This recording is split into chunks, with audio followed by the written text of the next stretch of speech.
Do you think that we are heading towards a recession? Roofing pre-2020 were the happy times, and everything was just going well and easy and anyone could do it. COVID changed that. And the reason why COVID changed that is that it basically doubled prices. How do you train roofing contractors in your classes about positioning? The roofing industry has overcomplicated things, and I think that we've been so focused on the back end, systems and processes and standard operating procedures, your different softwares, marketing. You've seen a lot of roofing companies that are marketing companies that do roofing. There is demand for customer service, and I think the supply is pretty low. And what are the things in the roofing industry that you are not happy with? There's a company locally here that just went out of business, and what they did is one of the owners has a government position, and they kept stringing out their production, their labor crews, for a few weeks, and they racked up about 3-4 weeks of money that they owed them, and then told them, we're not going to pay you. If your skill is a 9, but your communication is a 4, your effectiveness is a 4. It doesn't matter what you know or what you can do if you can't communicate that to somebody. The first core principle in master your craft is slow down. So many mistakes are made by rushing. Yes, on the micro level, when you're dealing with a customer, slow down. Maybe you have to talk to an insurance adjuster about one of your customer's claims. Slow down. Take a deep breath, slow down, try to control your emotions. Welcome to the latest episode of Season 2 of the Roofing Millionaires Podcast,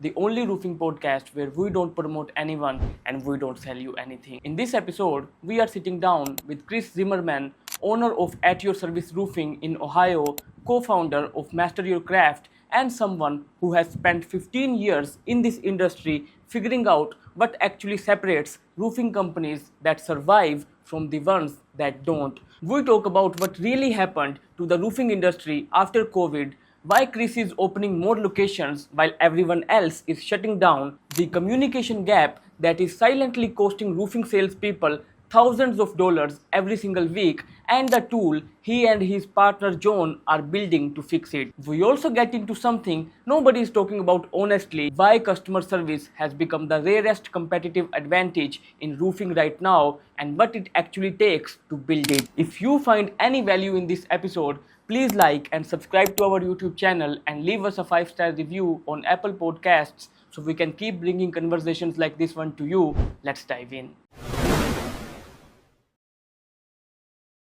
Would you just briefly introduce yourself? Sure. I grew up around the trades. My dad had a roofing and remodeling company. He was in real estate, and we were constantly fixing up houses when they became vacant. But I never had any want to be in the roofing industry. And really, like everybody in the roofing industry, found my way back into it kind of out of desperation. I needed a place to turn to, and then kind of fell in love with it, so to speak, which sounds really odd. But I own At Your Service Roofing. We're headquartered in Cincinnati, Ohio. We also have a branch in Cleveland, Ohio. I think that you'll probably see some more branches coming over the next year or two as well. And opened At Your Service in 2005, but really didn't really get into the roofing side until about 2011, right around there. And so now I also am a co-founder with John Cenac in Master Your Craft. John and I have 2 other companies which serve the roofing industry as well as a supplement company and a few other companies there as well. And a big part of what I'm doing now is working with Owens Corning as their Owens Corning University. I'm part of their speaker tour. And so I just about wrapped up my first year with them and did about 40 events nationwide. So that's kept me pretty busy as well. Okay, that's interesting. How does it feel like being in an industry or in a company for 15 years? Because I know that you have been part of this like since 2005, if I'm not wrong. How does it feel like being a part of an industry that you did not want to be a part of for 15 years? Yeah, well, I mean, I've been asked this question a few times, and I don't think there's many people in the roofing industry that when we were little boys or little girls thought, when I grow up, I want to be a roofer. And so we all kind of find our way here on one kind of weird path or another. But once I was in it, to be quite honest, I mean, the money was too good to go anywhere else. And I ended up falling in love with it, so to speak, because, one, I was good at it. Everybody enjoys things that they're good at. And so I did very well in sales. And when I started the company and was building the company, like we had a lot of success, not like monumental success or anything crazy, but it was good. And so that was good. That kept me feeling rewarded and happy. But what I love about the industry is the opportunity it affords people. It's an industry for second chances. There's a lot of people that have criminal histories, drug addictions that they're fighting and going through recovery. And it's an industry where someone who has had some bad decisions, has had some failures, can kind of reinvigorate themselves and find success. There's a lot about the industry that I'm not really happy with, and I'm doing my best to change those things. But there's a lot of rewarding things in this industry, and it's just kind of where I found myself, and you might as well enjoy the ride. This is such a nice thing that you just said that this is an industry that gives you second chances. But I have been hearing a lot lately, Chris, is that after COVID, like there was a boom in the industry. Everyone was selling retail jobs, insurance jobs, and everything was happening. But now, since a year or 6 months back, everything has been changing. There is so much depression out there. I don't know whether it is related to the circumstances or the situations we are having in the world in terms of wars and everything going on, or people are saying that this is not an industry that it used to be a few decades back. What are your thoughts on that? And do you think that we are declining or heading towards a recession in roofing industry particularly? Yeah, well, I mean, COVID changed everything, and my take on that is that the people who are dissatisfied with the roofing industry, or some of the things that we're seeing, are more about it's less about society and more about the industry. It used to be easy, and it's just not easy anymore. And I say this at a lot of my classes that I'm a history guy. I like watching history documentaries. I like reading about history. And in World War II, in the beginning of World War II, Nazi Germany was very, very successful. And the U-boats were out sinking everything and controlled the Atlantic and Blitzkrieg and all that kind of stuff, and they were killing it. And that time in German history was called the happy times. And I joke around that roofing pre-2020 were the happy times. And everything was just going well and easy and anyone could do it. And COVID changed that. And the reason why COVID changed that is that it basically doubled prices inside of a year. I mean, when I got into the industry, I think we were around $260 a square, $260 per square.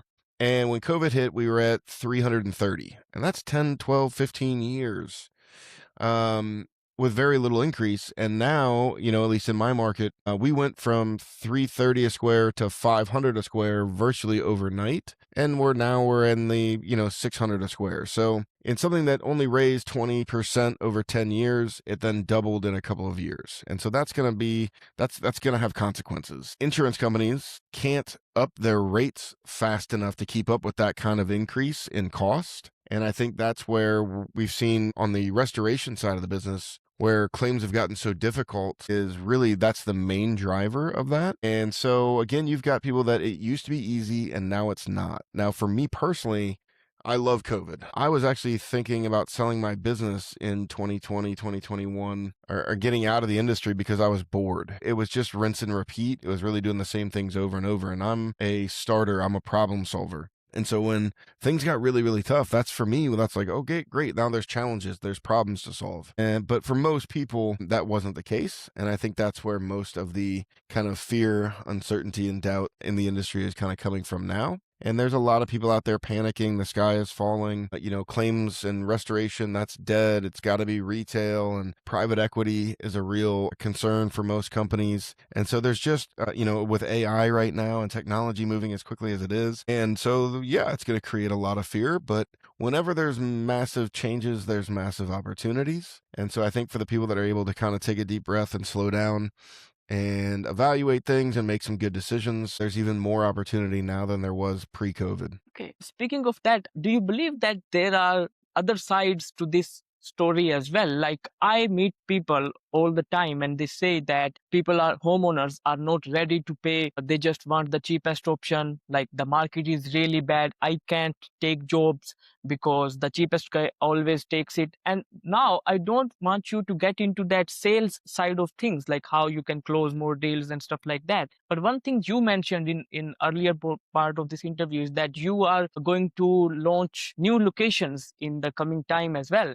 So in a market where everyone is saying that, okay, I might have to wrap up, how come you open more locations and have more business if people are really not willing to pay? Well, I mean, maybe I'm crazy and dumb. Like, that is a possibility that I'm just making mistakes. But generally speaking, I think that yes, cost of living is very high in it right now, but you still need a roof, and roofs aren't going to get any cheaper. And so you can look at like the real estate market. When prices shot up around COVID or coming out of COVID, I don't think that there's really any markets that have receded. Like, the prices haven't gone down. They may have flatlined and plateaued for a while and allowed other things to catch up.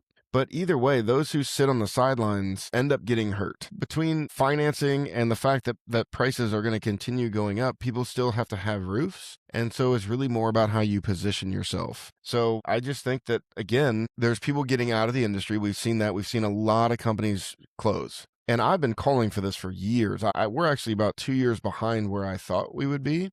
I call it the thinning of the herd. Again, when it was so easy before COVID, you have something that's very, very easy and something that has no barrier to entry, right? And if your state, like in Ohio, there's no licensing for roofers. And so if you got a pickup truck and you throw a ladder in the back, you're a roofer. And so the industry as a whole, regardless of what state, is a pretty low barrier to entry. And so it got a little out of control.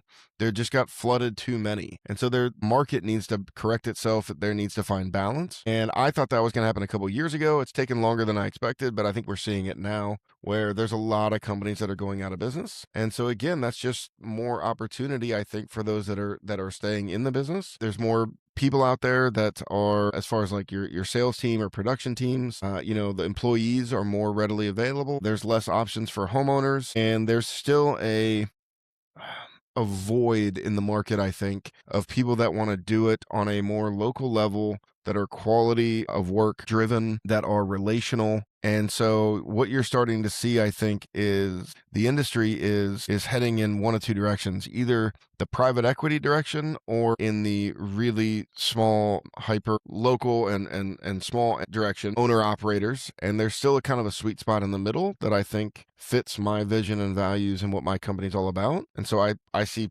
a lot of opportunity. You are right about it. And it's always about demand and supply. And one thing that you just mentioned, that it can go in the private equity direction or it can go towards the solo operator. And one thing that I used to say is that roofing is like a business that we had a few centuries back. Like every community had a farm, and if someone would ask like who has the best milk, everyone would go like it's Uncle Bill's farm, because that is the power of a local business. And if you can create a roofing business like that, like if your community asks like who is the best roofer for us, it's you, it's Chris. So that is maybe the future, or it is the private equity. But one thing you just mentioned is that it is also about how you position yourself. So obviously you have multiple locations and you have branches and you have a leadership team as well.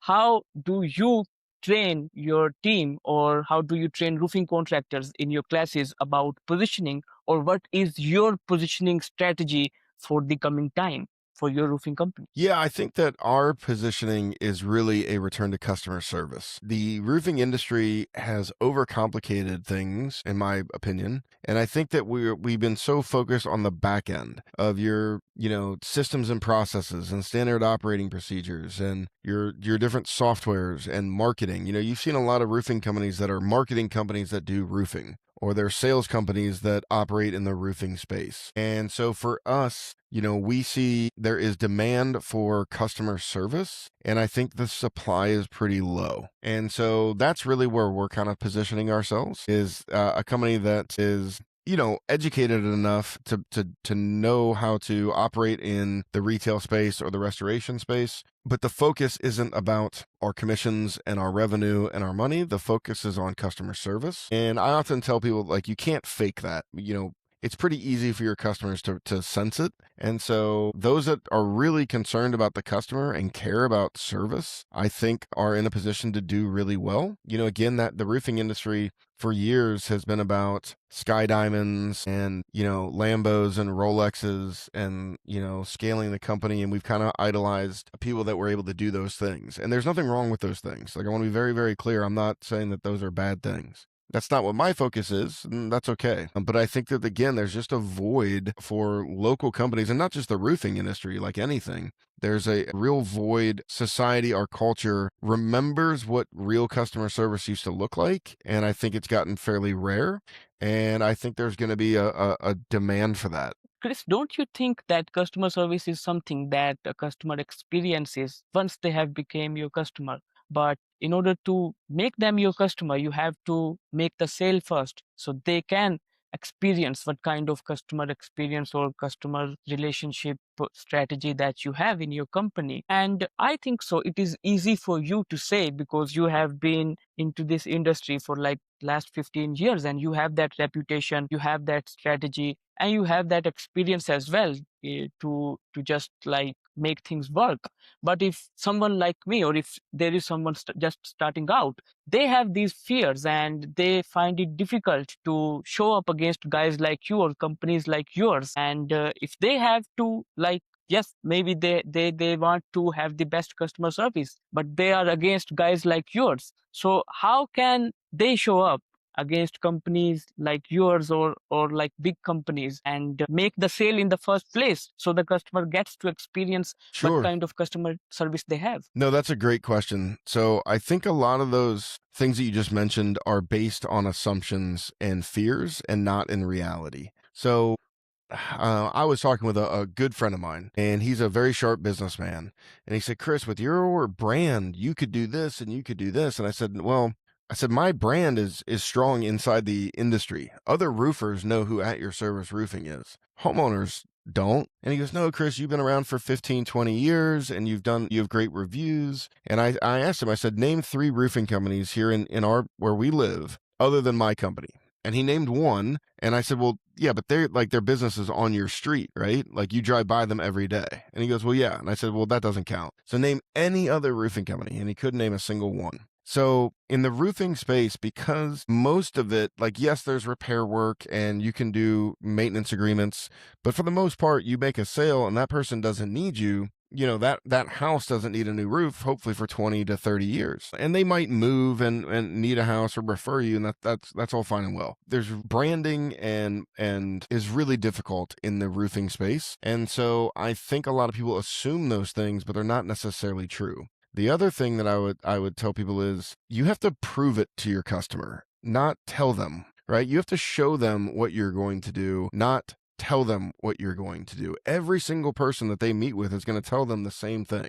We use really great products. We've got great reviews. We're going to communicate well. We really care about you. And there's no way for them to differentiate between them. So this is a topic. I'm actually doing a training in Master Your Craft next week. And this is a class that I do for Owens Corning on selling value and not price. And really when it comes down to that, what I'm telling guys is you have to prove it, not talk about it. And it's the same thing with customer service. You have to show proof. Here's, social proof. Here's testimonials and actual things that have been said. But far more than that, here are the things that we actually do. Like, here's a picture of it. Here's what's going to happen.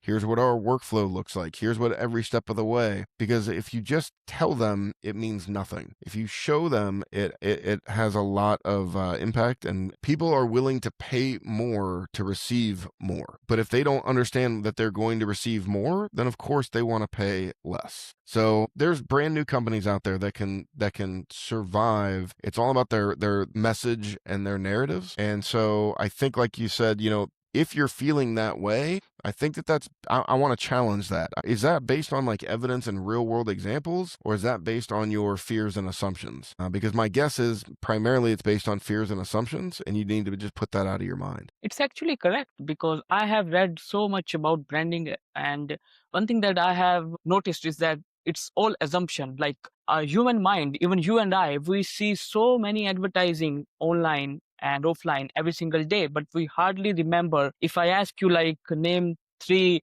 headphone brands, you won't know any. No, even in the home services, if you ask for an HVAC company here locally, like I can probably name a couple maybe, but I also think that when I need that guy, I don't immediately go to those names. Those names seem big. They have lots of overhead. There's like, I'm more likely myself as a consumer, if I need an HVAC, electrical, plumber to post on Facebook and ask my network who they trust and who they recommend. I mean, I just did my oven, the heating element went out. And so I still just Googled and looked at reviews and then basically made a phone call. And the first person that was able to take that call and schedule an appointment quickly is the one who got the job. People, especially in this industry, but really people anywhere, have a really hard time getting out of their own perspective and into the perspective of their friend, neighbor, potential customer, whatever it is. And our perspectives are clouded with so many things from inside the industry. But again, if I had to name 3 electrical companies, I would have a really hard time doing that. And they're at least having lots of touch points. They a lot of times have the fleet of vehicles with wrapped vehicles. And so if you have a hard time creating a brand in plumbing, electrical, HVAC, roofing is going to be even harder because there's way more. All of those other things you need licensing for. There are barriers to entry, and still those companies have a really hard time building a brand, like a true brand that really means something. And so in roofing, I think it's overemphasized, overvalued. If you're a new guy just starting out, it really all comes back down to service. How quickly can you return their call and get out on site? How much are you really looking to solve their problem rather than sell them something and make money? And how concerned are you with helping them versus getting a paycheck or a commission? And if I am not a new guy, how can I make myself memorable? Because I think so that is something that you are referring to as well. If you can make your company memorable for the human mind, then you can become the brand that they want to work with. But unfortunately, if I am a roofer, I have a lot of opportunities, but because of the limitations that I have in my mentality, I can only think of trucks, truck wraps. I can only think of yard signs. I can only think of all these stereotypical things that other roofing contractors are doing, but that is not something that is going to make me memorable. So with all that experience that you have, what are your recommendations for the roofing contractors in order to make their companies memorable, or how are you doing it? People remember how you made them feel. They don't remember what you told them. They don't remember what they saw. Like you just said, you can think of some yard signs and some truck wraps and maybe some commercials on TV. But again, there's a roofing company here that's been in my market for like 100 years. They're like 3rd generation, 4th generation. They sponsor the Cincinnati Reds. They're all over radio and TV. And if I still go down to and ask the random person, if I go to the grocery store and just stop somebody and say, can you name a roofing company? They're not going to be able to name that company. And so people don't remember those things. So the question becomes, what do they remember? And whether you like it or not, they remember how you made them feel. You know, Adam Bensman I have followed Adam Bensman for a long time, and he talks about 3 things that you need is trust, need, and money. Money, I think, becomes slightly irrelevant because if you need the work done, you gotta have the work done. And even the difference between the difference between the highest price bid and the lowest price bid often isn't that egregious. And so money's not super relevant. The need, well, either they had a storm and they've got a problem, there's a need there, or if they're calling me, there's a need. They know the roof's old, they know the roof's leaking, whatever it is. And so ultimately, it really comes down to trust. And trust is an emotion. You know, it's not, a formula. Well, they have this many reviews and this rated and been in business this long, therefore I trust them. That's just not the way it works. And so when you're out on site with them, they're going to remember how you made them feel. Trust is a feeling. And so I don't know how many people in the roofing industry ever stop to think about that and to think about when you trust someone, when you have that feeling of trust, what is it that person did that gave you that feeling? And you can then use that as a model and replicate that. And so I want when my people are on site with that homeowner, if their focus, if their concern is on that person and serving them and solving their problems, not steering them to the outcome that they want, not trying to pitch or sell them, I think that they're going to, that's a really key way of building that trust and giving them that feeling of trust. And, we want them to. They should trust us. We do have a long history of doing things the right way and taking care of people. And again, this isn't a gimmick. It can be a gimmick. Like you can push that message and really try for those things. But if you're not actually truly committed to them, I think that you're going to have short-term success and long-term failure. But yeah, again, I think, what is it that translates into the feeling of trust? And then how do you replicate that? How do you deliver that on a consistent basis? It's such a nice example that you can be a company that sponsors everything locally, but the local people still don't remember you because you have failed to connect emotionally with them. And I think so that people love to think that humans make decisions with logic alone, but that's not the case. We make the decisions with logic and psycho. And where psycho always comes first. There is a reason that we are called psychological creatures, because psycho comes first and we rarely focus on the psycho part. The reason I'm bringing this is that earlier in this interview, you mentioned that roofing contractors are obsessed with systems and SOPs and processes and scaling and writing everything down on paper, making calculations, equations, and seeing that, okay, I will hit 10 million by next year, and then giving them this feel good emotion. And that all feels good on paper, but you are someone who trains these people as well. Do you face a hard time training these people or actually bringing them to the reality that logic alone won't make you a great company? So I don't think I struggle with that. You'd have to ask the people that I consult for, but most of the people that I consult for, I continue consulting for, or if I do a private training, well over half of the companies that I do a private training for bring me back for another private training. And so that tells me that they're getting value out of it. So I think that I'm doing okay with that. The question then it becomes how. And so I can tell them what they're doing wrong and I can tell them what to do. And it's going to have very, very little effect because we're not logical, rational beings. We are emotional. So what I have to do is show them. I have to get them to believe it. They have to see it in their eye. And so there's an exercise that I do, which is kind of exactly what you're talking about, where I'll take a calendar. Like if you take a big whiteboard and in the middle of the whiteboard, I just write 1 to 60, right? And that represents days. And then I go above that timeline. And I ask them every single thing. I want them to give me everything that happens in the normal life cycle of a sale, from the initial phone call to the inspection, but really needle in. And when do the notes get updated into the CRM? When do you order your measurements? When did you produce an estimate? Blah, blah, blah, everything. And what you're going to see is if here's the timeline of the dates, there's all this stuff up here. I mean, there's a ton of things. And then I go, okay, great. And then I choose like a different color and I come below the timeline and I go, let's look at it from the customer's perspective. And I said, from the customer, okay, there's the initial call. And usually in the beginning, the first few days, there's a few different touch points. And then there'll be a big gap and there'll be a couple more. And then they sign a contract and then there's a big gap and then they install the roof. And so this is when you see it, I can explain it, I can tell it, but it's not going to have any real impact. When they write it out and they see it, they immediately see these large holes and gaps. They see how there's, 50 to 80, 100 different things up on the backside of the company, but there's only like 10 or 12 for the customer.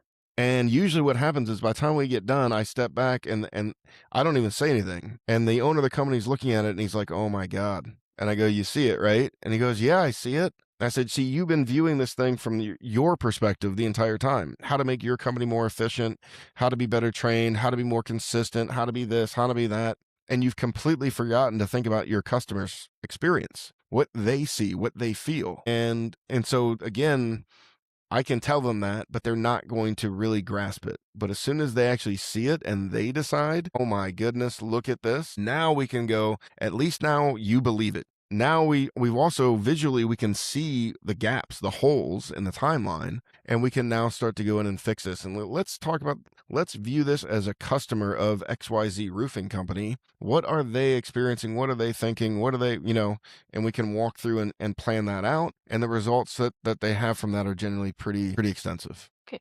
And what are the things in the roofing industry that you are not happy with? There are salespeople that I tell them, don't get too big of a pipeline. If you get too big of a pipeline, they're just going to fire you and they're going to just absorb your pipeline, and they would rather lose you than have to pay the commissions out on those. And man, it's slimy and shady. There's a company locally here in my market that just went out of business. And, I don't celebrate people's failures, but when this company went out of business, I was generally pretty happy about it. And what they did is one of the owners has a government position, and they kept stringing out their production, their labor crews for a few weeks, and they racked up about 3-4 weeks of money that they owed them, and then told them, we're not going to pay you. And then the Latinos community that was doing the labor, threatened lawsuits or threatened whatever. And they said, if you do anything, we're going to call ICE and have you deported. Absolutely disgusting behavior. And that happens, more than you probably think. Vandalism in the roofing industry is rampant.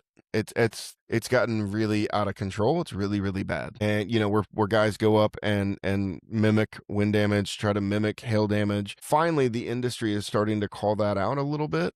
And you're seeing these videos. I mean, I get people that send me the videos before they post them because they know I speak out about these things, and they'll send me the video and be like, hey, my customer videoed this outside their window at the neighbor's roof, and there's a guy up there damaging the roof. And so this industry is pretty quick to talk about how bad the insurance companies are and how bad the suppliers and the manufacturers are greedy and keep raising prices. And yet a lot of them don't want to look internally at some of the things that they're doing. And so, yeah, the roofing industry has a lot of problems, and they're deep-seated and they're pretty widespread. And so those are the primary things that I really struggle with. And that's why John and I in Master Your Craft, we have an application process. Like, you're not allowed, we sell training, and we don't even, if you go to the website, you're going to get very, very little. We're not going to show you much, even like what the topics are, what we do, until you've been through an application process. And we spent about 2 weeks vetting that company. We actually deny about a third of the people that try to buy our products. And I don't know many companies that do that actively, make it difficult to buy or turn buyers away. But John and I know how rampant that is, and we don't want to help those people. And so we put up, paywalls. We put up a lot of different guardrails to make sure that the people that are getting our content are people that we want in the industry and we want to help succeed.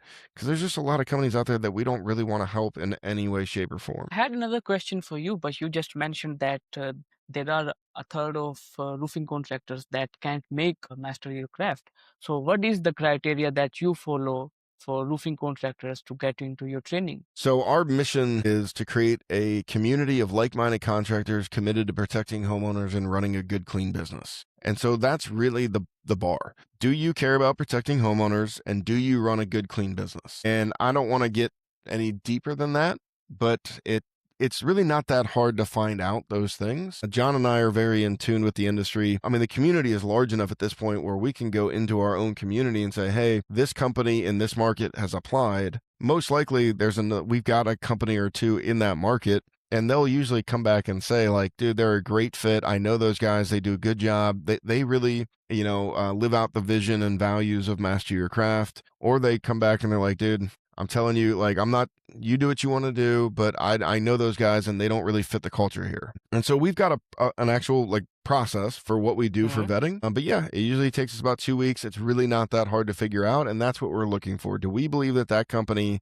is committed to protecting homeowners and running a good, clean business? And if the answer is no to either of those, then we just respectfully decline and just say, hey, I'm sorry. Unfortunately, we're not able to. If you want to reapply in the future, you can. But honestly, those companies, because they operate under a different set of values, aren't really going to get the value out of our training either. Like, our training is set up for those people that are already operating in a certain way. And if you don't operate that way, then this training's not going to be super relevant. There's just not going to be a lot of like cohesion, and it's going to be a waste of their time and money anyway. And so it's not us trying to be jerks. This isn't going to be good for you, and you're not going to be good for our community. And so let's just not do business together, but we wish you the best and good luck out there. You are right. You can't be everything to everyone. You have to be something to someone. Besides this, you also mentioned earlier that there are things in the industry you are not happy with and you just shared them. You also said that you are doing some things to solve these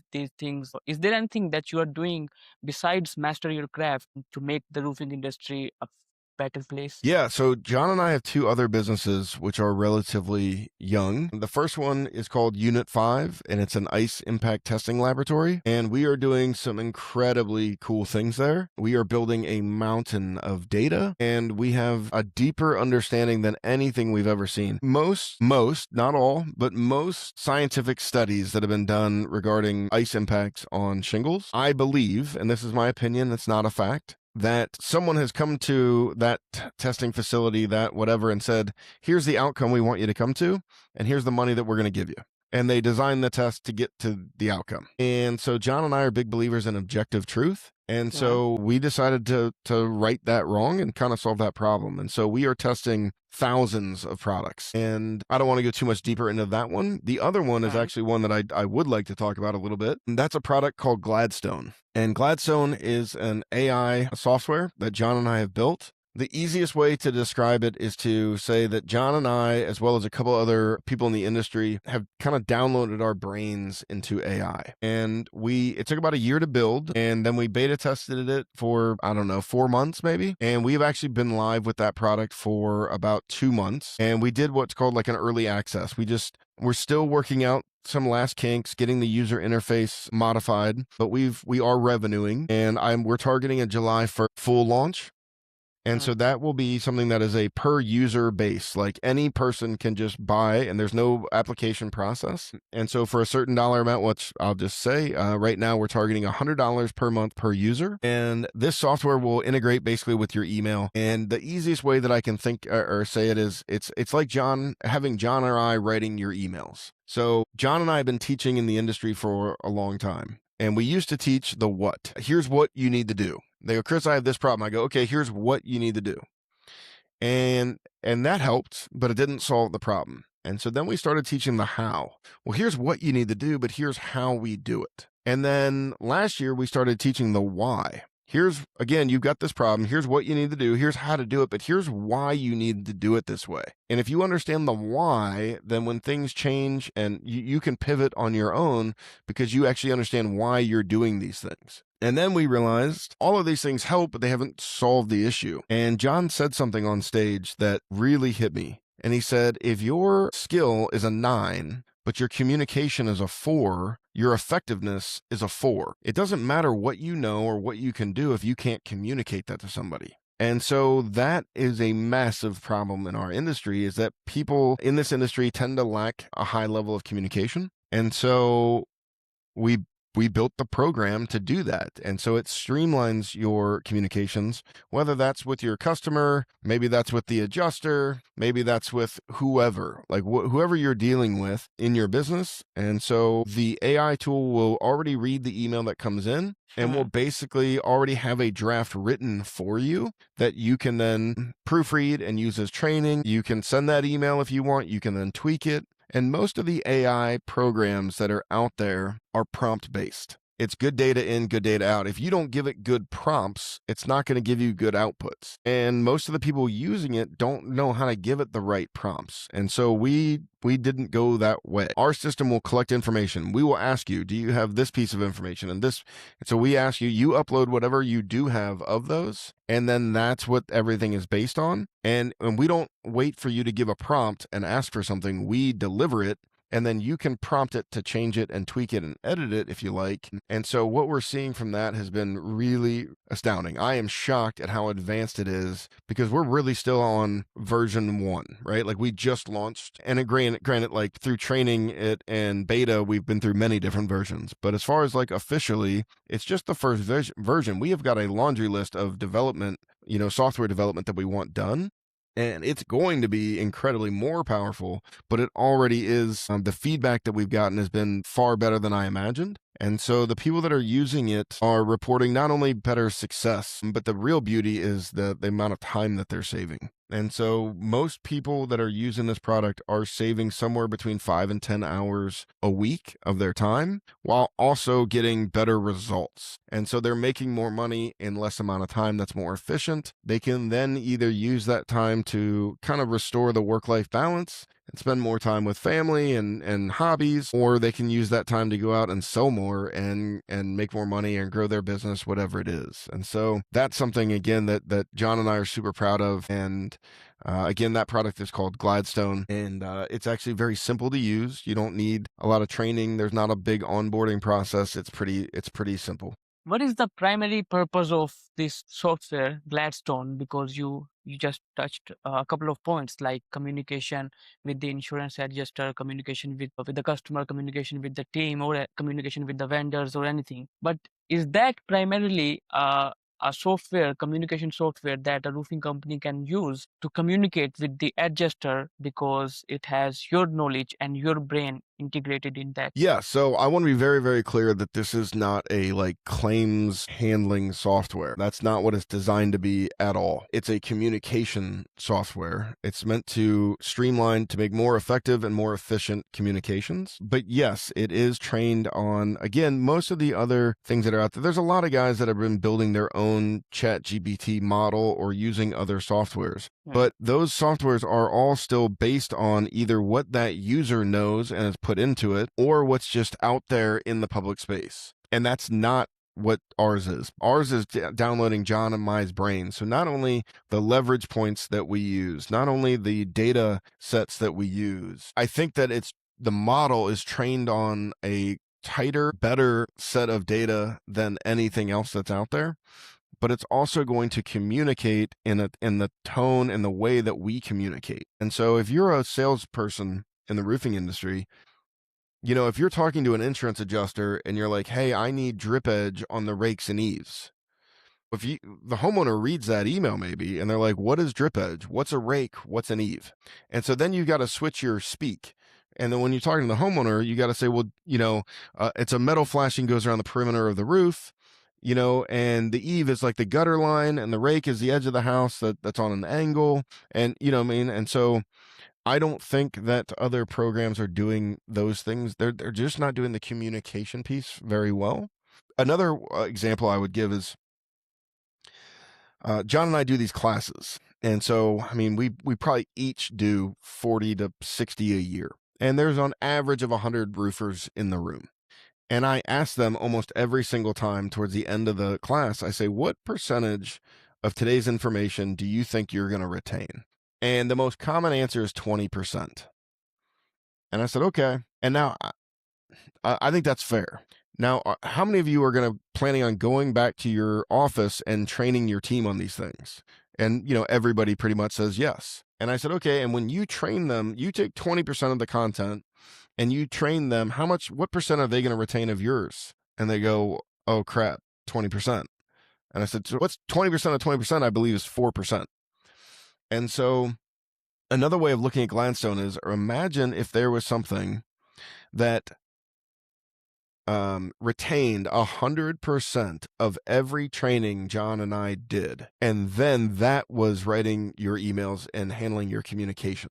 It's hard to really kind of grasp the gap between those two things. And so, one other huge problem that we have in the industry is that it's become so complicated, especially on the restoration side. So not only internally do you have all of these softwares, and you go into your sales meeting and they've got these directives and things they want you to do, and you've got to learn your price conditioning and objection handling. But on the claim side, on the restoration side of the industry, it's gotten incredibly difficult, and all of this training and knowledge that you have to have. And so recruiting has become very, very hard. See, in the happy times, you just tell anybody that had a little hustle, a little, get up and go, hey, if you come knock doors for me, you can probably make 100, 200 grand. That's not the way it works anymore. Now it's like, hey, if you go out there and you really hustle and you really grind and you study and you take the training, in 4 months, you'll get a pretty good sized commission. And that doesn't sell real well. And so the other thing that Gladstone does is it takes a low skill person. And when I talk a lot about low skill and high skill and medium skill people, what I generally mean by that is experience. But, you can still have a low experience, high skill guy. They're just pretty rare. But it takes your low skill people. And I ask guys in these classes, how long does it take for you to take a low skill guy and get him to a medium to high skill guy? And generally the answer is somewhere between 6 months and 2 years. But I always hear the answer, if possible, it'd take a year. Or like if it ever happened, it would take this long, meaning a lot of guys wash out of the industry before that happens. And so this is a way that you can take a low skill, low experience guy, and he is communicating at a high level, at a very effective level immediately. And that's not going to happen through ChatGPT. That's not going to happen with some of these other programs and things that we see out there. I'm going to come back to how Gladstone is helping with recruiting, but allow me to make a comparison here. I don't know if it is right or wrong, but what you just said about the communication nowadays, what contractors do is that if they have a query, they just go to Facebook group or any kind of social platform that they use. They post it in that group, and then there are a bunch of comments under that post on how to handle this situation, and there are bashes and pulling a leg and everything else as well. Do you think that, I don't know that if that is a comparison we should make with Gladstone or not, but if that has to be made, do you think that Facebook groups and these kind of groups give you more exposure to experience of other roofing contractors as well? Because now you are giving your messages and your problems to contractors like with the years of experiences and with different locations and backgrounds and cultures and mindsets, and it's not just you and John, but now there are like 100 or 1,000 or 5,000 members of that Facebook group. So the Facebook groups have been instrumental to the industry. It just allows them to communicate and see that, oh, this isn't just my problem, everyone's having this, or to get new ideas and to pass those along. It's been very, very good. However, right now, yes, I think that, one of those problems that Gladstone solves is the time that it takes you to formulate. So if you're a roofing salesperson and you wake up, you've got 4 emails from an adjuster on a supplement or whatever, who knows, whatever it is. You have to frame your mind. Those 4 different customers have different situations. One's a wind claim, one's a hail claim, and one has this shingle and that shingle and this. And so for you to respond, you have to reevaluate the whole file and kind of familiarize yourself again with that file. And then you think, well, there's probably, I don't know, should I write it this way? Should I do this? I don't know what to do. I'm going to go to Facebook and I ask the question. And then there's 35 answers. And you know from experience that 5 of those are pretty good and 30 of those are probably pretty terrible. But it still takes you an hour to figure out which 5 are the 5 that you want and siphon through those. And then you got to take those 5 comments that were good comments and think about that and then write your email. Or if you're using Gladstone, you open your email and the email that John or I would write is sitting there waiting for you. And so it saves a tremendous amount of time on those things. But to answer your question a little bit more directly about the Facebook groups, yeah, I spend some time on those. Like I own one of those Facebook groups. Master Your Craft is John and my Facebook page. The Name That Roofing, Siding and More is John's Facebook page, but I spend a lot of time there. And there's 45,000 people there. You also have a lot of these other Facebook pages that have 80,000 people. And there's a lot of people out there that can learn a lot from reading those posts and comments, but it's a small percentage of people because it takes a lot of discipline you have to learn who are the people you want to value their comments and who are not. And so you have to spend a lot of time on there thinking about it and before you're really going to extract any value. Mm-hmm. But once you do, you can extract a lot of value. And so, but most guys get on there and they're new to the industry. They don't know these things. They put a comment out there and they get, 20 different guys giving them 20 different ideas. And basically it's just confirmation bias. The one that sounds like what they wanted to do or what they were thinking, they're like, yeah, you're right. That is what I should do. And then they go out and do that and they kind of shoot themselves in the foot. And so John and I have been trying to train people on objective truth and critical thinking and shift the mindsets. And it's difficult to do. Like, how do you shift the mindset of an entire industry? Especially there's all these new guys that are still flooding into the industry. And so that's where the Gladstone concept really came from. When we started Master Your Craft, it was with the intention of training many people at one time. So I probably have an average of about 5 people a day in the industry that reach out to me for help. Chris, I've got this issue. Here's what's going on. Can you help me? I can't stop my day and do that with 5 different people every single day.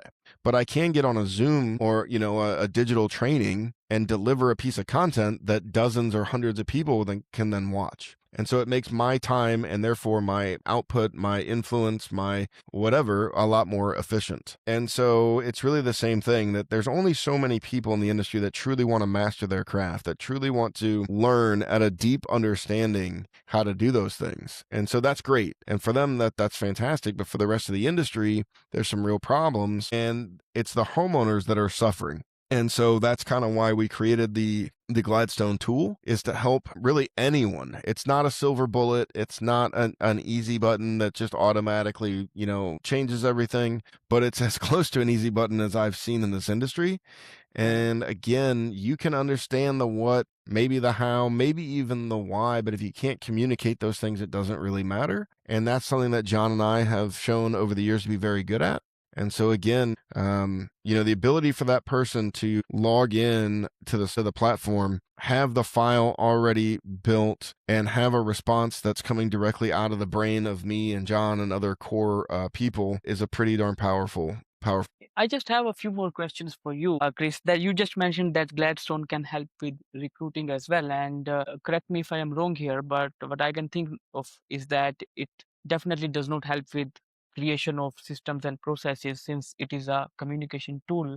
But let's just say that if I am a roofing contractor and I am struggling with hiring the right people, and I think so that everyone runs for a paycheck, and people just don't want to do quality work anymore. Like, I have all those stereotypical beliefs that roofers hold. Can Gladstone help me with the interview process of the candidate that I want to interview? Not yet. So currently it is a communication tool, but our roadmap has way more than that. So I think, and I don't know what the timeline is, we've actually got an open round of investment going on. And so the lion's share of the money that we're raising is to speed up development. So I know that if we have X dollars, we can have everything on our development roadmap in probably about 4 months. But if we have to bootstrap that and reinvest the profits into that, it could take a year or two, or possibly even longer. So I don't know what the timeline is, but one of the things that we envision is, it's not just on John and I on how we, help a homeowner when they have an insurance claim. It's not just on how we write emails. People want a lot of other information from us. And so I think that there is a way. We have just hundreds of hours of our recorded content built into the brain of the AI, and it is able to speak in our tone, in our inflection, in our word choice very well. And there will be a version, hopefully soon,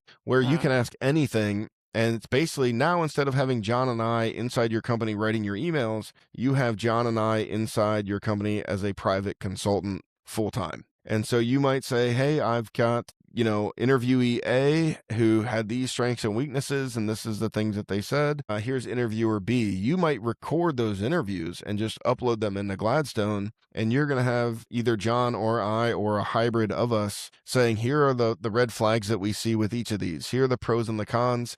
Here's what I would do personally. But if you can do either one, but if you're going to do this one, you need to be looking out for these things. If you're going to hire this person, you need to really look out for these things. And so it can become a tool that again, it's like having John and I sitting in your office consulting. And what was your testing process when you were creating this? Like, did you have anything like that where John and you would write your responses to a specific scenario, and then you would have Gladstone review that specific scenario as well, and then see and cross match that what kind of response both of you generate, and may calculate the accuracy? Yes. Yeah. And what's funny too is that John and I are usually going to approach the exact same situation from very different angles. And that's one of the beauties about Mastercraft and what we do and how we teach is we're not telling you, here's what you should do, here's the right way. What we're doing is telling you, here's what I would do, but here's what John would do. Both of these are going to work. The real secret sauce, the key is understanding that even though we're both coming from different angles, we're both using the exact same principles, the same understanding. And so, yes, so when we uploaded and trained all of the documentation and all of those things, all of our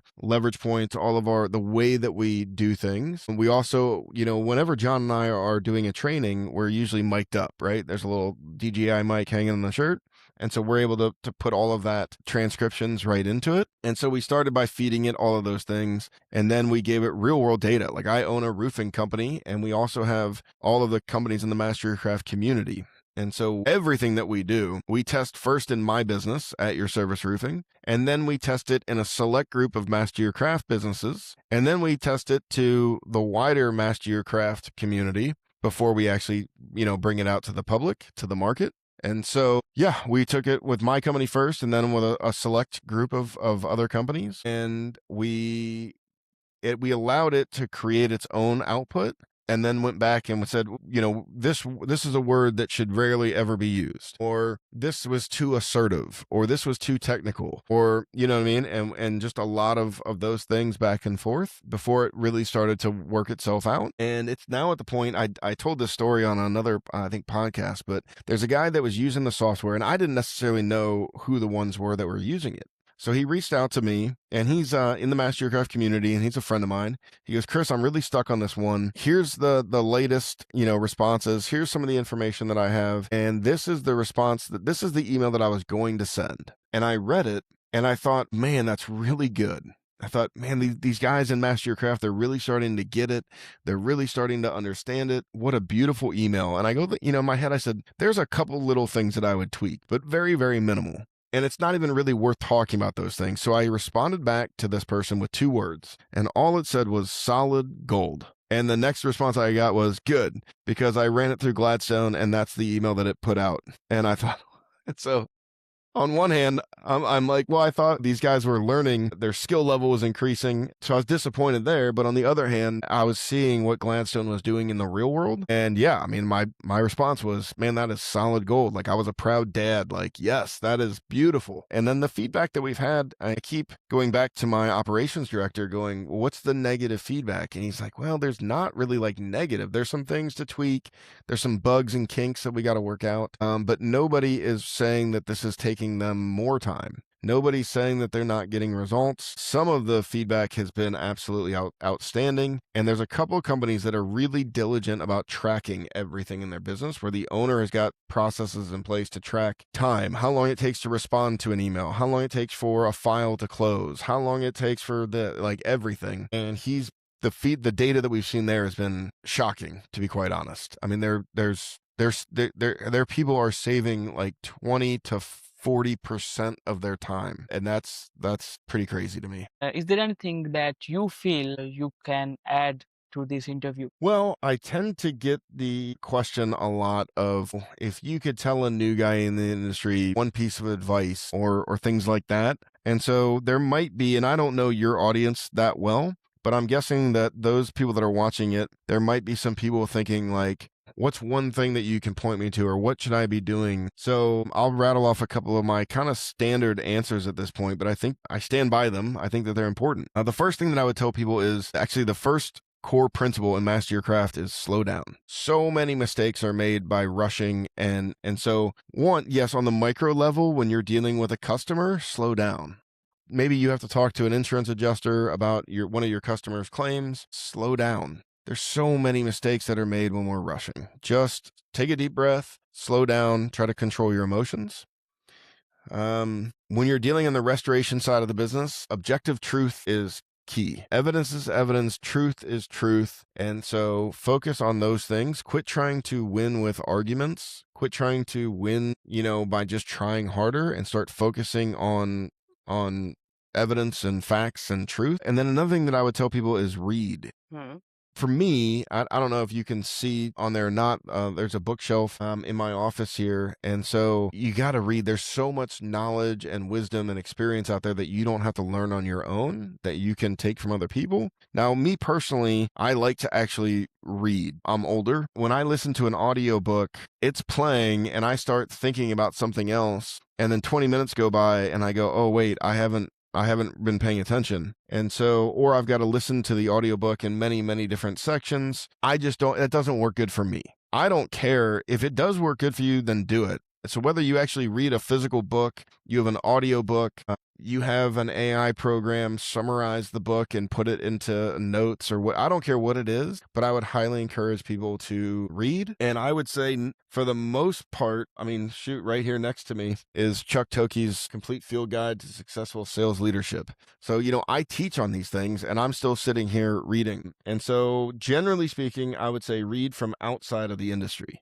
read things on leadership, read things on sales, read things on systems and processes. There's a book called Blink that I absolutely love. Simon Sinek, his books Start With Why particularly, but also, Leaders Eat Last and a host of other ones have been really instrumental for me. So, yeah, I think that's kind of my generalized advice to the younger generation or the guys that are new in the industry. There's a wealth of information out there that you have access to, and I would take advantage of it. My last question to you is that before starting this recording, you were talking about creating an impact and leaving a legacy and leaving an impact to this world.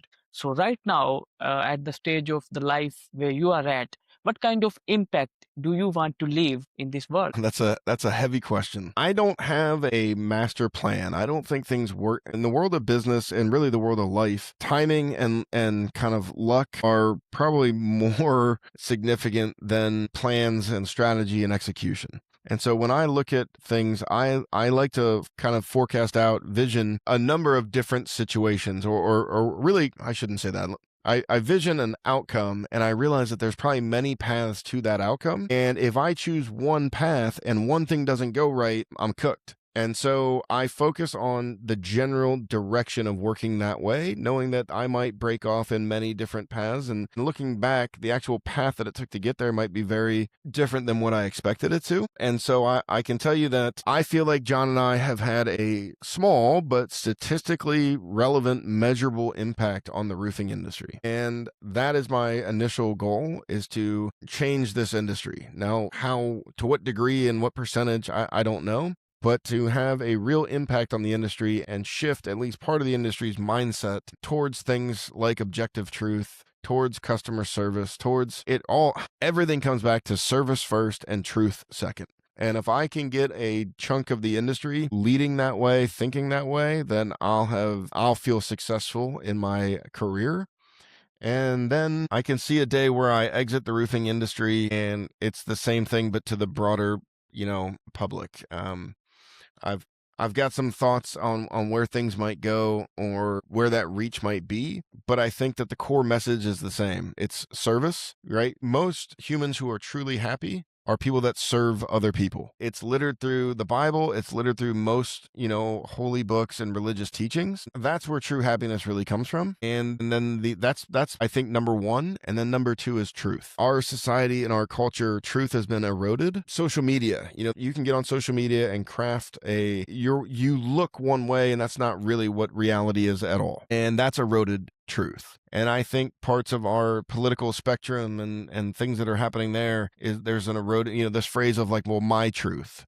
I'm like, there's no such thing in my opinion. There's no such thing as my truth. There is the truth. And then there's might be my opinion or your opinion, but there's still the truth. With AI, I see a video right now and I have no confidence whether that's real or AI generated. I have no clue. And so truth is becoming scarce. It's kind of under attack. And so I think that if I'm on my deathbed looking back, if I'm happy with what I've done and I'm happy with my legacy, I will have brought a larger attention and focus and desire for service and truth to a large number of people. I think that's what I would view as success. Thank you so much for your time, Chris. And maybe next time we sit down, we talk about secrets of happiness and how you can live a purpose-led life. But I really appreciate you giving your time to this podcast today. And I pray for you, all the businesses that you are doing and all the people that you are helping. Keep doing that. And my best wishes are with you. Thank you for your time once again. Have a great day. Thanks for having me.